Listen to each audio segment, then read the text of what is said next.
Aujourd'hui, vous allez tout savoir sur la McKinseyisation de notre enseignement. McKinsey est une multinationale qui emploie plus de 8000 consultants dans le monde. L'entreprise McKinsey se revendique experte dans presque tous les domaines et depuis quelques années dans l'organisation des systèmes éducatifs, donc de l'école, mais également dans le contenu des enseignements. McKinsey cherche surtout à imposer une certaine conception de l'enseignement qui implique notamment que celui-ci réponde directement aux besoins des employeurs. Il cherche à faire fonctionner les écoles comme des entreprises qui devront former les travailleurs serviles et modeler aux attentes des employeurs. Selon le Vif Express, le patron de McKinsey Belgique est un ami de la précédente ministre de l'Enseignement, celle-là même qui a lancé le pacte pour une école d'excellence. Il est parvenu à imposer sa firme de consultance comme partenaire du pacte. Le cabinet Milkel a recruté sur base d'un marché public de 38 000 €. Le gouvernement était informé que ce montant ne couvrait pas la totalité des prestations à effectuer, mais qu'une partie de celle-ci était couverte par un mécénat dont McKinsey Belgique lui-même et de fondations privées belges. Le journal L'Écho parle d'un montant de 8 millions d'euros. Certains pourraient croire que McKinsey s'autofinance pour les beaux yeux de la princesse. Ce serait une illusion, pas plus non plus que les fondations. Prenons par exemple Baillet-Latour. Dans la composition de son conseil d'administration, on trouve des nobles et des financiers qui sont des actionnaires importants de sociétés commerciales et industrielles, dont certaines sont impliquées dans le SwissLeaks, le LuxLeaks et le PanamaLeaks. La question est de savoir pourquoi des entreprises qui possèdent des filiales dans des paradis fiscaux placent leur argent dans notre école. Est-ce par simple bonté d'âme ou pour tenter de modeler l'école afin de la marchandiser et de l'offrir aux entreprises à leur propre profit? On sait que, sans le dire, le PS et le CDH avaient choisi McKinsey avant même qu'un appel d'offres soit lancé. Et ainsi, ils lui ont offert les marchés attachés à la production du pacte pour une école d'excellence, mais aussi l'influence dans les directions prises par le gouvernement au sujet de la politique d'éducation. Le pacte pour une école d'excellence a été construit par McKinsey. Le résultat est là.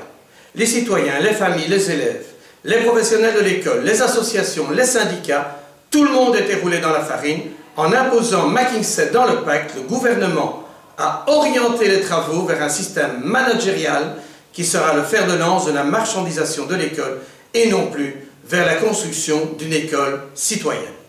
C'est l'intrusion du monde privé économique avec ses valeurs en termes de rentabilité, de performance et d'efficacité. Ils disent qu'ils sont performants, mais le sont-ils vraiment?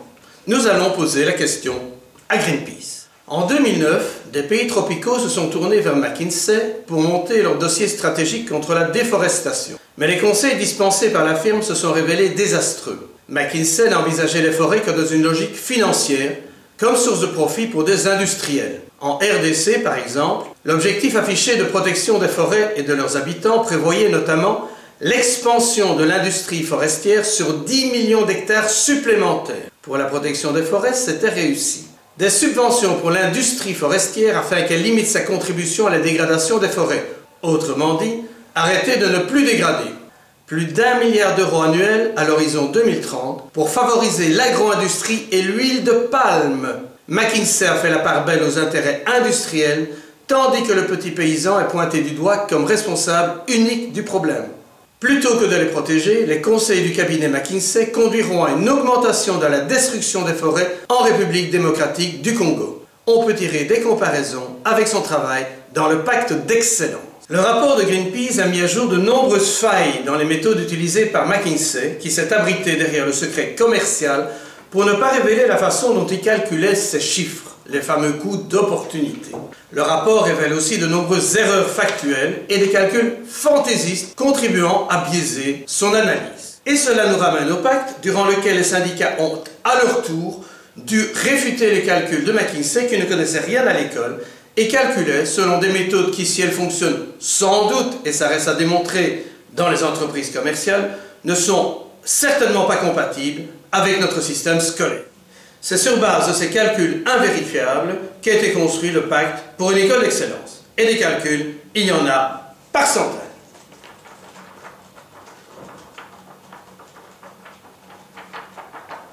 C'est absolument invérifiable. Il faudrait au syndicat, à tout le moins, 8 millions d'euros pour pouvoir le faire.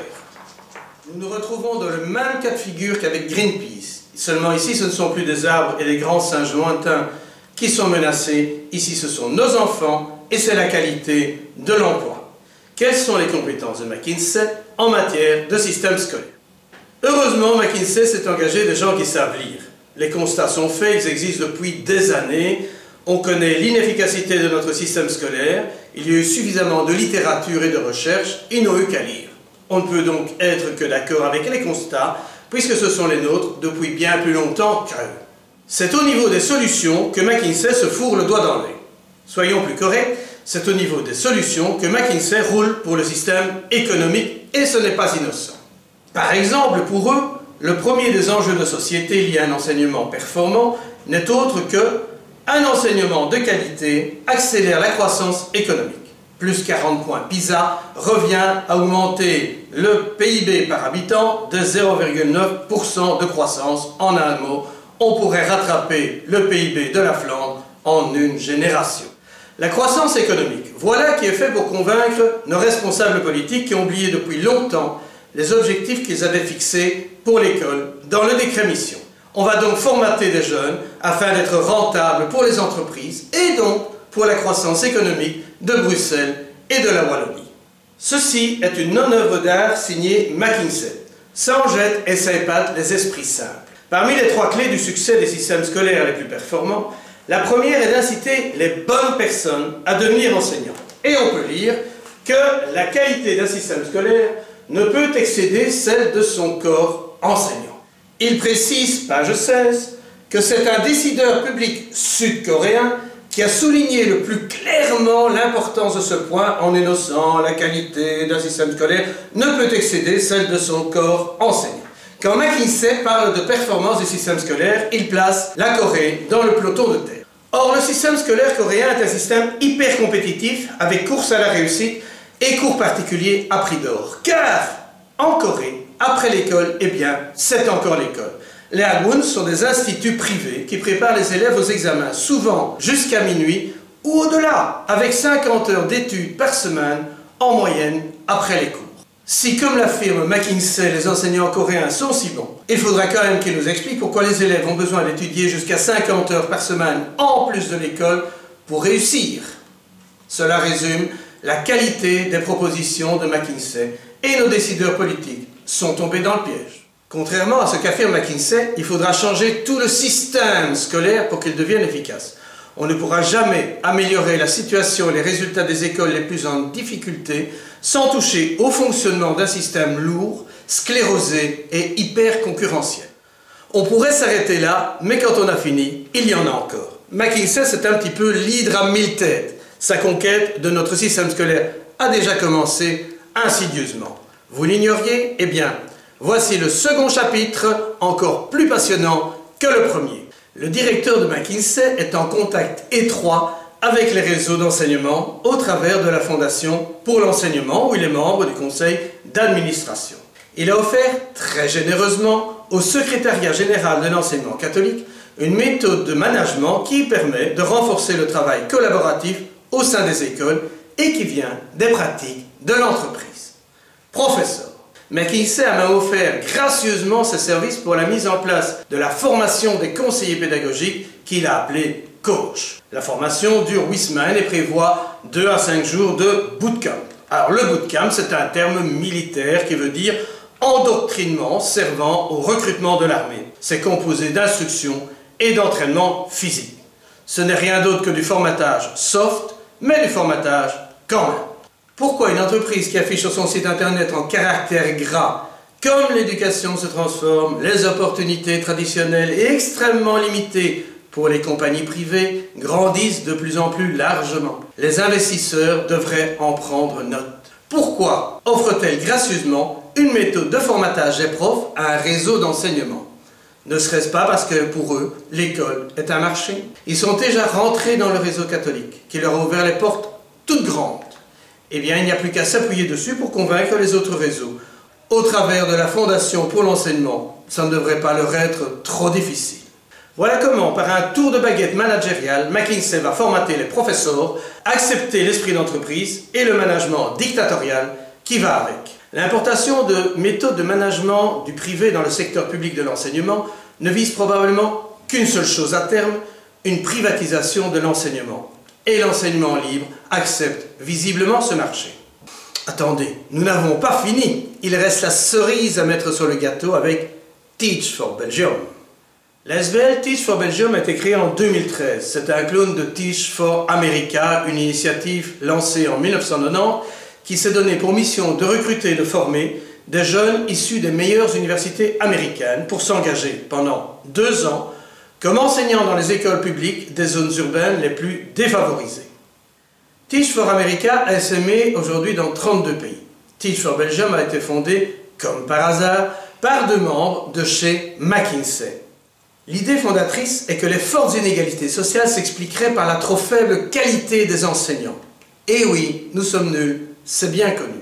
C'est sur les enseignants et leur absence de qualité que l'on fait peser la responsabilité de cet échec. Il faut donc attirer et recruter des enseignants de meilleure qualité pour réduire les iniquités socio-économiques dans l'enseignement.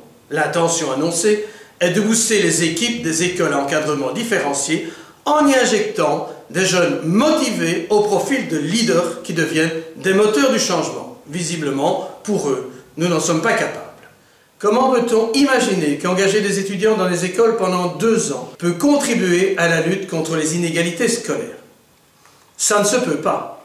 Teach for Belgium n'est qu'un leurre à l'américaine, un outil issu du monde des affaires et destiné à faire croire au grand public que l'enseignement est un métier à la portée du premier venu et que leur intervention salvatrice permettra à notre enseignement de se bonifier.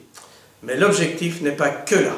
Teach for America a créé en 1997 le New Teachers Project pour répondre aux problèmes croissants du manque d'enseignants et de la qualité des enseignants dans l'ensemble du pays. Cette association a très vite fait office de cabinet de consultants auprès des districts scolaires, des ministères de l'éducation des différents États ou des universités. Au milieu des années 2000, le New Teachers Project avait permis de recruter et de former plus de 15 000 enseignants et de créer plus de 40 programmes dans une vingtaine d'États. Il suffit de voir ce qu'il y a dans le pacte en matière de liberté de recrutement pour les PO et d'évaluation-sanction pour les enseignants. Il est clair que le pacte est dicté, ou en tout cas très influencé, par McKinsey. Avec Teach for Belgium, nous assistons à la mise en place à grand bruit d'une organisation privée formant des enseignants, en vue d'entrer en fonction avec la bénédiction de la ministre de l'Enseignement, puisque Teach for Belgium est reconnu par le ministère de l'Enseignement comme projet pilote.